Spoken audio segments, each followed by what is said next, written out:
Hello and welcome back to this week's edition of the Beckett Sport 360 podcast, where today we'll be talking about the coverage of the Paris Olympics and Paralympic Games and seeing whether disability had a set agenda over the course of the Games. To decide whether there was a set agenda towards disability regarding the Olympics and Paralympics, we will compare how successful their corresponding YouTube channels were. To do so, I will use datasets that I've taken from their YouTube channels and focus on videos that were uploaded over the course of the Paris Games. As suggested by McCombs and Venezuela in 2021, the term agenda setting can be described as how people's opinions can be changed due to the press frequently telling people how to think. There is power in coverage, and looking at these datasets will tell us if there was a set agenda towards disability during the course of the Paris Olympic and Paralympic Games. Previously in media, agenda setting amongst the Olympic and Paralympic Games has been very present, especially regarding a topic such as disability. In the 2014 Games, held in Sochi, Russia, news outlets gave minimal coverage to the Paralympics when compared to the Olympics, suggesting the presence of disability's set agenda. As suggested by Hardin in the Handbook of Sports Media, NBC devoted 1% of its coverage to the Paralympics, and major USA newspapers only collectively ran 13 articles regarding the 2014 Paralympics. When looking at differences between the coverage of the Games, we can see that there are glaring differences between the two. The Olympics managed to receive a staggering 5,310,500 views on their most viewed video and an average of 368,967.8 views per video, compared to the Paralympics, who received 72,704 views on their most viewed video and only an average of 8,658.687 views per video. Despite the Paralympics being the third biggest sport mega event in the world, these figures allow us to ask the question why there would be such a big difference in the findings between the two events. As suggested by Lindemann and Cherney in the Handbook of Sports and New Media, ableism is still something that the Paralympics suffer from, with a set agenda towards disability hindering Paralympians to become more credible and visible, and this is shown through the deficit of views that the Paralympics received when compared to the Olympics. The differences don't stop there, however, with there being a huge gap between the two YouTube channels regarding active engagement.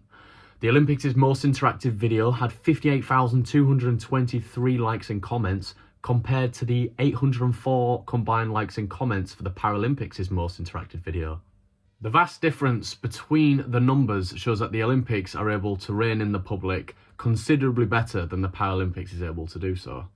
Despite this finding, it can be stated that longer video formats are far more successful with interactions from the public than shorter videos are, as suggested by Peterson, Wagner and Ludwig in 2023.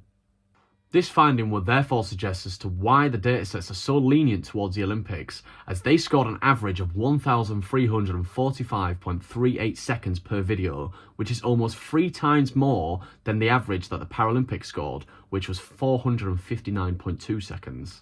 With the Olympics having far more airtime on their YouTube channel, it isn't a surprise that they had more interactions than the Paralympics, further suggesting that there is a set agenda towards disability. In their book Setting the Agenda, The News, Media and Public Opinion, McCombs and Venezuela suggested that it wasn't about quantity of content which contributed to a set agenda, but more regarded quality aspects of content. Examples of quality aspects of content could be the length of a video or how many interactions a social media post has, which are two things that the Olympics has over the Paralympics, further suggesting the opinion that there is a set agenda towards disability. This being said, over the course of the Games, the Paralympics published a total of 166 videos compared to the 138 videos published by the Olympics. This would suggest that there is not as much of a set agenda towards disability, given that the public are greeted with more videos available for them of the Paralympics than the Olympics, but this is not the case. Hardin, in the Handbook of Sports and New Media, has another finding that would suggest that a lack of credibility and legitimacy is why the Paralympics struggle to perform on a social media level.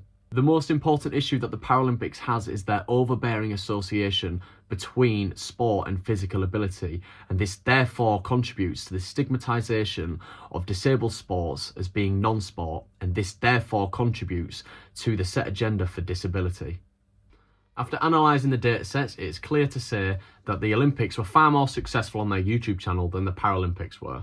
As much as it is easy to say that there is a set agenda towards disability, I share a belief with Harding in which they state that the differences between the Olympics and the Paralympics lie between awareness and publicity rather than sport and athleticism.